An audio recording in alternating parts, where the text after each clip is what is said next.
नमस्कार साथियों, मैं रवीन सिंह यूपीएससी कोच अपने यूट्यूब चैनल रवीन एकेडमी में आप लोगों का बहुत बहुत स्वागत करता हूं। हम लोग पढ़ रहे थे यूपी ट्रिपल एससी स्पेशली लेखपाल के लिए एमसीक्यू सीरीज, जिसमें हम लोग अभी तक 10 लेक्चर कर चुके हैं। प्रतिदिन हम 10 क्वेश्चन लेके आते हैं। बहुत ही चुनिंदा क्वेश्चन होते हैं। अगर आपने वो बिना स्किप किए हुए पूरा लेक्चर देख लिया तो आपका कोई भी क्वेश्चन यहाँ से बाहर नहीं जाएगा। कम से कम इतने क्वेश्चन आपके वहाँ पर मिल जाएंगे जिससे आपका एग्जाम क्वालिफाई हो जाएगा। तो चलिए शुरू करते हैं बिना किसी देरी के साथ। पहला क्वेश्चन स्क्रीन पर आप देख रहे होंगे। पहला क्वेश्चन आप देखो, भारत में रेल प्रारंभ करने में जो ईस्ट इंडिया कंपनी थी उसका प्रमुख उद्देश्य क्या था? तो प्रमुख उद्देश्य क्या था? भारत में ईस्ट इंडिया कंपनी के वित्तीय हितों को सुरक्षित करना, मतलब भारत से कच्चा माल ले जाना और तैयार माल भारत के बाजार में लाना। तैयार माल लाना और कच्चा माल ले जाना, ये इसका पर्पस था। ठीक है, तो इसीलिए इसको बोलते हैं भारत में ईस्ट इंडिया कंपनी के वित्तीय हितों को सुरक्षित करना। अगला क्वेश्चन, निम्न में से कौन इंडियन मुस्लिम शीर्षक यानी भारतीय मुसलमान, है ना, भारतीय मुसलमान नाम की पुस्तक किसने लिखी थी? मोस्ट इंपॉर्टेंट है, बहुत पूछा जाता है। ये सर विलियम हंटर की पुस्तक है। ओके, अगला देखते हैं। बहिष्कृत भारत पत्रिका, ये भी बहुत इंपॉर्टेंट है। ये मैगजीन किसने निकाली थी? ये बी.आर. अंबेडकर के द्वारा निकाली गई थी। ओके, अगला क्वेश्चन, मात्र 5-7 मिनट का लेक्चर होता है, पूरा आपको देखना चाहिए अगर आपको लाभ लेना है। किस वायसराय के समय असहयोग आंदोलन चला? असहयोग आंदोलन 1920 में चलाया गया था और उस समय मॉर्ले मिंटो सुधार आया था। तो कौन होगा? कौन होगा, है ना, सॉरी, मॉर्ले मिंटो नहीं, मॉन्टेग्यू चेम्सफोर्ड सुधार आया था। तो देखो, समझो जरा, इसको समझ लो। मॉन्टेग्यू चेम्सफोर्ड सुधार ये आया था। तो ये कानून था 1919 का था। ठीक है, तो मॉन्टेग्यू इसमें था भारत सचिव और चेम्सफोर्ड था यहाँ पर क्या? वायसराय। वायसराय, ठीक है। तो 20 में भी यही था, चेम्सफोर्ड। तो आंसर क्या हो जाएगा? ए हो जाएगा। ओके, तो ये क्वेश्चन भी पूछा जाता है, हमने समझाया। मॉन्टेग्यू चेम्सफोर्ड सुधार कब आया? 1919 में। भारत में सर्वप्रथम टेलीग्राफ व्यवस्था प्रारंभ हुई। जो टेलीग्राफ व्यवस्था कब से शुरू हुई थी भारत में? तो इसका आंसर आप लोग शायद पता हो, 1854 में। ठीक है, 1854 में। अगला क्वेश्चन, भारत के अंतिम गवर्नर जनरल कौन थे? भारत के अंतिम गवर्नर जनरल, तो अंतिम कौन होगा? सी राजगोपालाचारी। इसके बाद भारत में गवर्नर जनरल की जगह पर कौन, क्या पद आ गया? इसकी जगह पर फिर राष्ट्रपति का पद आ गया।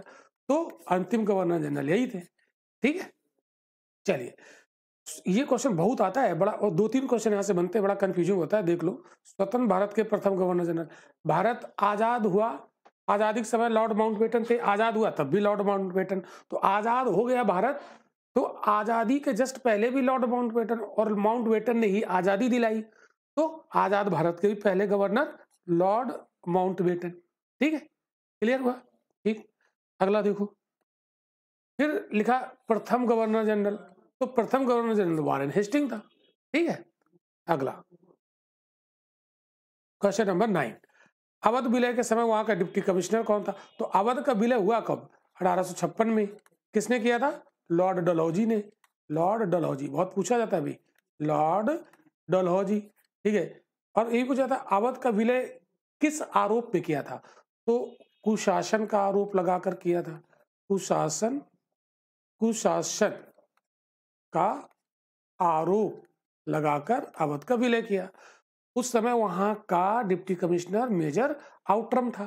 ठीक है, सारे क्वेश्चन हो गए अवध के, इतने ही पूछेगा यहां से। क्वेश्चन नंबर 10, लॉर्ड मैकाले संबद्ध था। तो लॉर्ड मैकाले शिक्षा से था। ठीक है, और इसने वो विधि बनाई थी।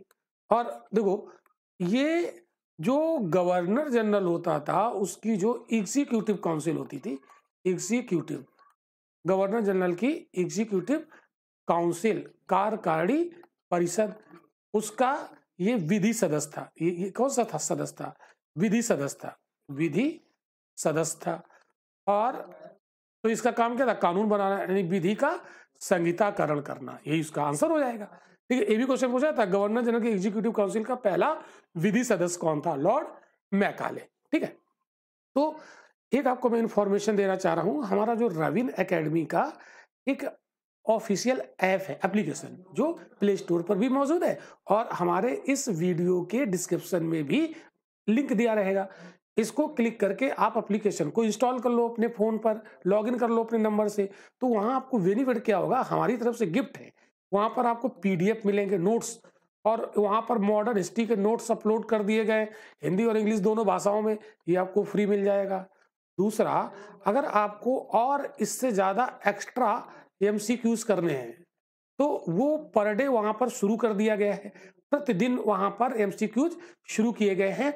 वहाँ आप उसे सॉल्व करके अपना स्कोर चेक करो, है ना? अपनी तैयारी चेक करो कि आप, ताकि आप समय रहते आप अपनी कमजोरियों को दूर कर सकें। तो ये हमारी तरफ से गिफ्ट है, वो फ्री है। और अगर आपको चाहिए तो आप इसे डाउनलोड कर लीजिए। तो आज का ये लास्ट क्वेश्चन था, बहुत इंपॉर्टेंट क्वेश्चन कलेक्शन था। बिना स्किप किए हुए पूरा देखिए, लाभ मिलेगा। थैंक यू देखने के लिए। अगर अच्छा लगे तो कमेंट कर दीजिएगा। आप सब्सक्राइब करें या ना करें, कमेंट जरूर कीजिएगा। तो मिलते हैं हम लोग अगले लेक्चर में। Thank you.